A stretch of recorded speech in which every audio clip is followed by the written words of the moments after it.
Que a paz do Senhor Jesus Cristo seja com todos vocês. Pastor José Mário Evangelista, até aqui nós temos feito orações para abençoar a sua vida e também colocamos alguns vídeos falando sobre algum personagem bíblico. Porém, a partir de hoje, além dos vídeos de oração no qual eu vou aparecer mais para vocês, eu vou também estar compartilhando aqui algumas disciplinas, ou seja, alguma coisa sobre teologia, algumas curiosidades bíblicas para você que que tem um chamado ministerial, para você que tem um desejo de se aprofundar na palavra de Deus, para você que quer saber como fundar uma igreja, como regularizar uma igreja, para você que quer se aprofundar de verdade, eu tenho aqui uma mensagem para você. Você está no lugar certo. Eu sou José Mário Evangelista, sou pastor e sou formado pela faculdade que é reconhecida pelo MEC,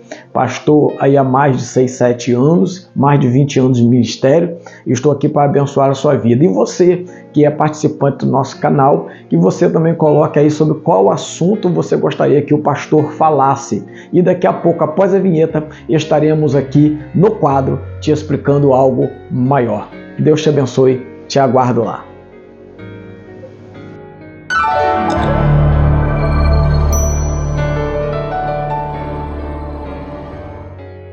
A paz do Senhor Jesus Cristo, meus amados, estamos de volta.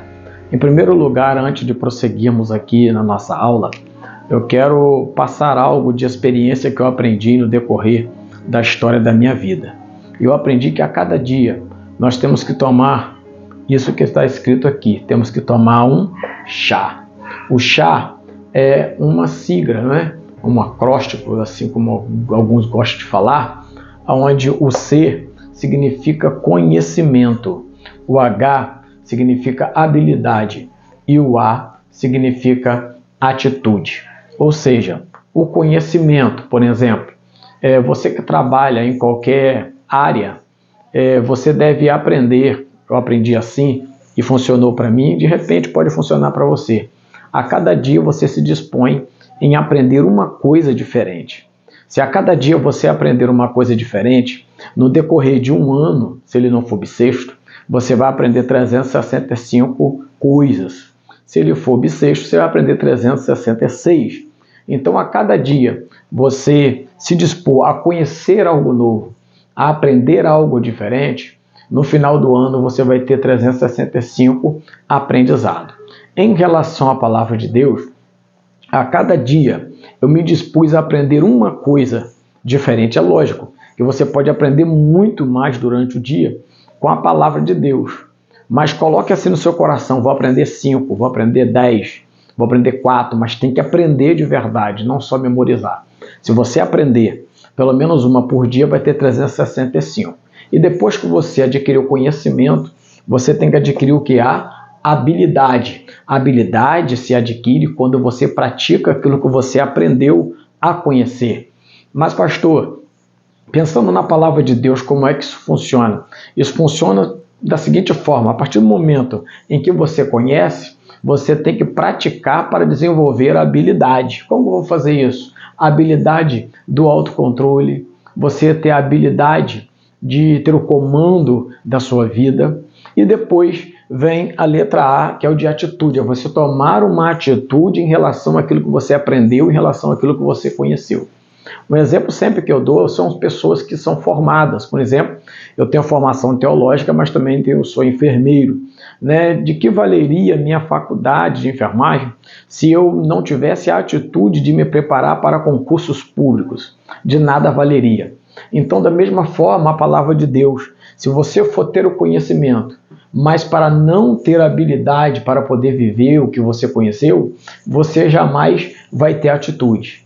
Porque a palavra de Deus é a nossa regra de fé e de prática. Não é só um livro que nós aprendemos por aprender e depois dali a gente vai viver do nosso jeito. Não, é uma regra de fé e prática, ou seja, nós cremos na palavra de Deus, na Bíblia, como sendo a palavra de Deus, e nós devemos praticar tudo que nela está escrito. Então, se a cada dia você que quer se aprofundar em teologia, aprender algo diferente, um conhecimento diferente, uma habilidade quando você pratica e ter a atitude de querer fazer alguma coisa em relação ao que você aprendeu, algo diferente e transformador vai acontecer na sua vida. Outra coisa que eu quero dizer aqui, decifrar para vocês, que está aqui no nosso quadro, que nós costumamos falar e estudar sobre esse abismo aqui, olha. Sabemos que a palavra de Deus ela foi escrita em um contexto que não é o nosso, em um local onde não é um local onde nós convivemos, não é um local onde o idioma é o nosso idioma ou a cultura é a mesma cultura nossa. Então nós temos que entender que existe esse abismo, né, entre os períodos bíblicos que foi escrito e o nosso tempo, o nosso ambiente. Então esse abismo é chamado de abismo cultural porque onde ela foi escrito, a cultura era de uma forma. E muitas coisas foram escritas de acordo com a cultura. Vamos lá, o abismo geográfico. Ou seja, nós moramos hoje aonde? Nós moramos no Ocidente. E toda a palavra de Deus, os escritos bíblicos se deram no contexto oriental, que é totalmente diferente do nosso. E existe outro abismo que é também geográfico, histórico, que a história é outra, e o linguístico também. A palavra de Deus foi escrita em hebraico, foi escrito também partes em aramaico por conta do cativeiro da Babilônia, e também no grego, que é o Novo Testamento. O Antigo foi escrito, ou o Testamento anterior, a aliança anterior, em hebraico e também em aramaico, e o Novo Testamento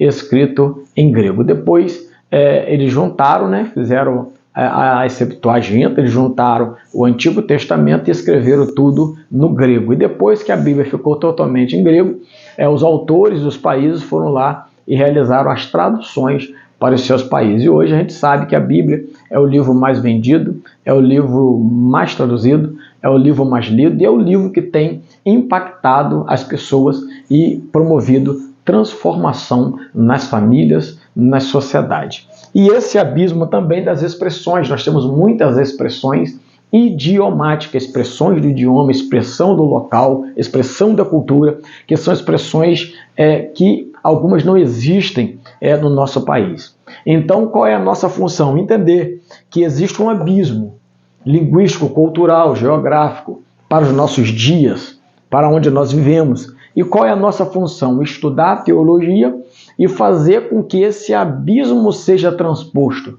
para que nós possamos, né, pegar a palavra, aprender a palavra naquele contexto, né, aprender o contexto daquela palavra e fazer a tradução, ver todo o contexto e trazer para os nossos dias e com a orientação do Espírito Santo aplicar a cada dia no coração de cada pessoa.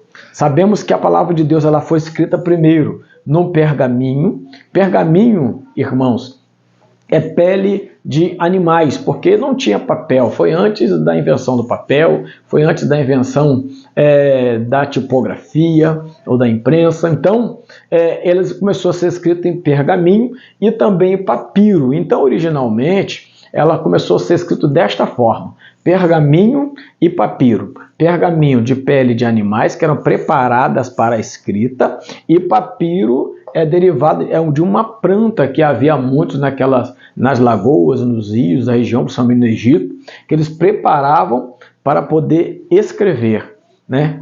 Então é muito interessante, né, em tempo de dificuldade, mesmo assim, a palavra de Deus sendo construída, sendo escrita. E aqui, em que tempo? Quanto tempo demorou? Né? Estuda-se, se estima que cerca de 1.600 anos. E quantas pessoas escreveram a palavra de Deus? São 40 autores ou mais 40 autores. Sabendo que todas as traduções, né, ela foi traduzida por mais de 2.000 idiomas, salvo engano. Se você se lembrar, pode colocar para mim nos comentários, né? E os autores, eles não fazem parte daqueles que inspiradamente escreveram a palavra de Deus. Mas vamos lá. Primeiramente, a palavra ela foi escrita em rolo e depois ela foi escrita como? Em rolo, e depois que veio a tipografia, aí começou a fazer as cópias, etc. Só que é o seguinte, cada rolo era um livro. O livro era escrito em forma cursiva direta, ou seja, não tinha capítulo, não tinha versículo. Os capítulos e os versículos, eles vieram muito posterior como uma forma de organizar a palavra de Deus em forma topical ou por assunto, assim fica mais fácil a gente encontrar, né? Então, cada rolo de papiro ou cada rolo de pergaminho era um livro, tá? E nós temos aqui, da época bíblica, né, escrito um rolo de papiro preparado. Um papiro preparado se chamava biblos. Um papiro preparado para receber a escrita era biblos, tá, ok? E um rolo de papiro já escrito era chamado de biblion. Então, cada rolo era um biblion. Então, com o passar do tempo, quando eles começaram a juntar tudo, a ver o que era canônico, o que não era canônico, e isso daí eu vou explicar para vocês mais para frente, e quem souber também já pode estar falando e comentando também sobre a canonização, o que é ser canônico, o que é ser apócrifo, tá ok? Você pode estar colocando aí. Foi um processo de formação no cano sagrado. Então, com o passar do tempo, juntou-se todos esse rolo, viram qual era canônico ou não, juntou todos os rolos, juntaram todo esse rolo e fez uma só palavra. É por isso que de biblion ou de biblos vem a palavra Bíblia. O que é a Bíblia? É a coleção de pequenos livros, ou seja, é como se fosse uma biblioteca, né? De onde também derivou a mesma palavra. Biblos é uma folha de pergaminho preparada para receber escrita. Biblion é uma folha, é um livro escrito, um só rolo, tá? Quando juntou-se o rolo, se formou a Bíblia, que é de onde vem a palavra biblioteca. A junção de todos os rolos veio chamar a biblioteca de Deus, que é a palavra sagrada, que depois ela foi traduzida para muitos outros países. Nós vamos ficando por aqui, é só por aqui, para o vídeo não ficar grande e você não pular. Eu quero que você coloque aí na frente, no seu comentário, o que você gostaria que o pastor Josemar falasse. Aqui nós vamos falar sobre teologia sistemática, podemos falar sobre geografia, angelologia, sobre o anjo, batismo no Espírito Santo. Eu sou assembleano, sou pentecostal.